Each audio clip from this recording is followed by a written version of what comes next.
Guys, welcome to my channel. ఈరోజు అయితే మేము ఎక్కడికి వెళ్తున్నామంటే మోపిదేవి అయితే వెళ్తున్నాం అనమాట. ఫ్యామిలీ మొత్తం వెళ్తున్నాం. అంటే అత్తయ్య, మామయ్య, నేను, బావ, అంతే కన్నయ్య అందరం వెళ్తున్నాం అనమాట. అయితే బండి మీద వెళ్తున్నాము. ఎండ మరీ అంత ఇదిగా ఏం లేదు, మా కోసమే అనుకుంటా. ఈరోజు కొంచెం కూల్గానే ఉంది. అక్కడక్కడ వానలు కూడా అలా పడుతున్నాయి అనమాట. అంటే ఎండున్నా కానీ వానలు కూడా పడుతున్నాయి.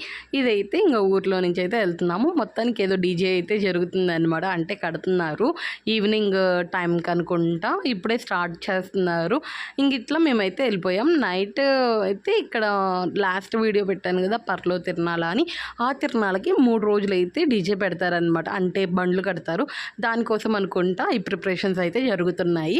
ఇంకా మేమేమో మార్నింగ్ టైం 10:30 అట్లయితే స్టార్ట్ అయ్యామన్నమాట. మేము అక్కడికి వెళ్ళేసరికి కొంచెం ఆఫ్టర్నూన్ టైం అట్లా అవుతుంది. ఎండ ఉండిద్దేమో అనుకున్నాం కానీ అస్సలు లేదు. ఇంకా ఇలా హైవే అయితే ఎక్కేసాము. బట్టిపోల్ మీదుగా వచ్చేసి ఇంకా హైవే ఎక్కేస్తే మనకి కొంచెం ఈజీ అవుతుంది అనమాట.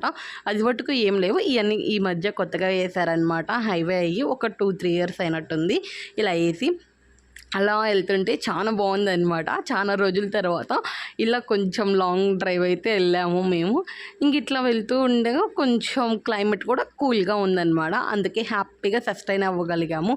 ఆ ఎండకి లేకపోతే ఈ సమ్మర్లో ఇలా బండి వేసుకొని వెళ్ళాలి అంటే మినిమం ఒక 2 hours అట్లా పట్టింది అనుకుంటా. అంత టైం గుర్తులేదు, ఎందుకంటే అసలు మాట్లాడుతూ వెళ్ళేసరికి లేకపోతే ఏమో కానీ మాకు టైం తెలియలేదన్నమాట. అదేంటి అప్పుడే వచ్చేసిందా అనుకున్నాం మేమైతే. ఆ ఎండకి మాకు అట్లా ఏమనిపించలేదన్నమాట. కొంచెం పర్లేదు, బాగానే అనిపించింది. అయితే ఇంకా మనం ఇప్పుడు మోపిదేవి దగ్గరలోకి వచ్చేసాం. ఇది వచ్చేసి కృష్ణానది అనమాట. ఇది 2 పాయలుగా వచ్చి కలిసిద్దంట. ఇంక ఇక్కడ నుంచి డైరెక్ట్గా బంగాళాఖాతంలో కలుస్తాయి. అంటే వాటర్ మనకి డ్యామ్ కనుక నిండి, అంటే ఈ ఫ్లో మొత్తం నిండిపోతే ఇంకా బంగాళాఖాతంలో అయితే కలిసిపోతాయి అంట వాటర్.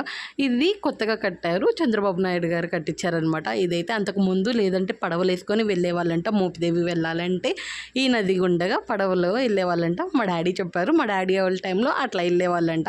ఇక్కడ ఎక్కువ కొబ్బరి తోటలు అలా ఎక్కువ ఉంటాయన్నమాట. చూసారు కదా, అసలు క్లైమేట్ చాలా కూల్గా ఉంది. ఇంక ఇక్కడ ఒక టోల్ గేట్ దాటేస్తే ఇంకొక టోల్ గేట్ అయితే వస్తుంది. మోపిదేవి టోల్ ప్లాజా వస్తుంది అనమాట. ఇది దాటేస్తే ఇంకప్పుడు టెంపుల్ అయితే దగ్గరలోకి వచ్చేసినట్టే. కొంచెం దగ్గరే అనిపించింది, మరీ అంత లాంగ్ ఏం కాదనమాట. ఇది సేమ్ విశ్వనాథపల్లి వెళ్ళే రూటే, కాకపోతే మోపిదేవికి యూటర్న్ తిరుగుతారనమాట. ఇంకా మధ్యలో మా కన్నయ్య కూడా వచ్చేసాడు. ఇప్పుడు దాకా ముందు కూర్చున్నాడు అనమాట. ఇక్కడ కూర్చున్నాడు. ఇంకా ఇప్పుడు వచ్చేసి నా దగ్గర వాటర్ కన్నా ఆపినప్పుడు అయితే గుండె ఎక్కడ చేపించాము అంటే మాకు వైకుంఠపురం ఉంది కదా తెనాలి దగ్గర, అక్కడ చేపించారనమాట. చూసారు కదా, నేను చెప్పాను మోపిదేవి టోల్ ప్లాజా అని, ఇదే అనమాట. ఇంకా ఇది దాటేసాము కాబట్టి ఆల్మోస్ట్ మన టెంపుల్ దగ్గరికి వచ్చేసినట్టే. ఇంకా మోపిదేవి ఊర్లోకి వచ్చేసాం కాబట్టి లోపలికి అయితే వెళ్ళిపోతాం. ఇది ఎంట్రన్స్ అనమాట ఊర్లోకి వెళ్ళిపోగానే ఒక 5 minutesలో అయితే మనకి టెంపుల్ అయితే కానొచ్చేస్తుంది అనమాట. కొంచెం మెయిన్ రోడ్ మీదుగానే ఉంటుంది. ఇది వచ్చేసి ఊర్లో అనమాట. ఊర్లో గుండగానే వెళ్తాము. టెంపుల్ అయితే వచ్చేసింది. ఇక్కడ టెంపుల్ అనమాట. మీరు ఎప్పుడన్నా వెళ్ళారా లేదా అనేది కమెంట్ చేసేసాయండి. అయితే టెంపుల్లోకి నేనైతే ఫోన్ ఎలో లేదనమాట. అంటే మనకి కెమెరాస్, ఫోన్స్ ఇలాంటివి ఎలా ఉండవు కదా, అందుకనేసి నేను ఎటువంటి వీడియో తీయలేదు. కానీ స్వామి మాత్రం సుబ్రహ్మణ్యేశ్వర స్వామి కదా, చాలా బాగున్నారనమాట. నేను ఫస్ట్ టైం రావడం, నాకు ఉన్నప్పటి నుంచి, అసలు అంతకుముందు ఎప్పుడో ఒకసారి వచ్చాను, అది చిన్న పిల్లప్పుడు. కానీ ఇంత డెవలప్మెంట్ లేదు. తర్వాత మళ్ళీ నా మ్యారేజ్ అయ్యాక నేను ఇప్పుడే అనమాట రావడం. నేను మ్యాక్సిమం తెలిసి నాకు 6 years అప్పుడో ఏమో వచ్చాను అంతే. మళ్ళీ ఇప్పుడే అనమాట. చూసారా, తండ్రి కొడుకులు ఇద్దరు జ్యూస్ తాగుతున్నారనమాట. అలసిపోయి ఈ ఎండకి. ఇంకా దిగంగానే కన్నయ్యకి జ్యూస్ కొని ఇచ్చేస్తే ఇంకా మా బావ కన్నయ్య ఇద్దరు తాగుతున్నారు. ఇక్కడ గోశాల కూడా ఉంది. ఇంకా కాలు కడుక్కొని ఈ లోపలికి వెళ్ళి దర్శనం చేసేసుకొని బయటకు వచ్చేసామన్నమాట. అయితే ఇంకా గుళ్ళో కెమెరాస్ అయ్యేలో లేదు కాబట్టి తీయలేదు. ఇక్కడ అన్నదానం కూడా జరుగుతుందన్నమాట. మంచిగా ప్లేట్లో అరిటాకు పెట్టి ఇచ్చారు.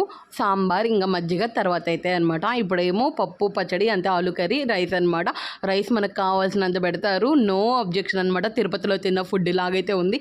మరి మీరు ఎప్పుడన్నా వచ్చారా లేదా అనేది కమెంట్ చేసేసండి. సబ్స్క్రైబ్ చేసుకోవాలండి. ఈ రోజు వ్లాగ్ అయితే ఇదే. ఓకే, బాయ్, లెసన్ మరి.